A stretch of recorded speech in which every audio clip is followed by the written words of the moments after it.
The moment we realize a workplace relationship isn't authentic is when things start to go south for everyone involved. Let me tell you about the moment a former colleague of mine went from seeing our CEO as supportive to realizing she was the actual bully. I'm Dr. Anna Kalstrom. I'm an industrial organizational psychologist, and I research the unwritten rules of work for people from working class backgrounds. I'm working on writing my book right now. Waiting list is linked in bio. I'm working on the chapter on boundaries with workplace friendships. What's too much? What's too little? And a lot of it has to do with if the relationship is authentic or if it is forced. And it reminds me of when I worked with someone who had been at the company much longer than I was. It was a very small company. And she was treated horribly. I mean, she was grossly understaffed. She had to support all the other teams with her work. Anytime someone was hired to help her out, they were moved to another team. She was abused a lot by all the other team managers. And she would constantly thank me for actually just being nice to her and having common decency and asking her if certain timelines would work with her timelines. And she would tell me how close she was to the CEO and how she'd tell the CEO all of this and how the CEO called to listen to her. And I just asked her with no malintent. I said, okay, and did she recommend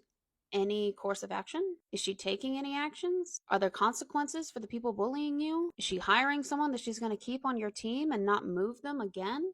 And my coworker was like, no, actually, she's never done that. And I just asked her, I was like, who else would have the power to do that than the CEO? And the coworker was shocked, and she was like, oh my God, this has all been fake. And it was wild to me that that was a revelation, but some people are really good at being manipulative.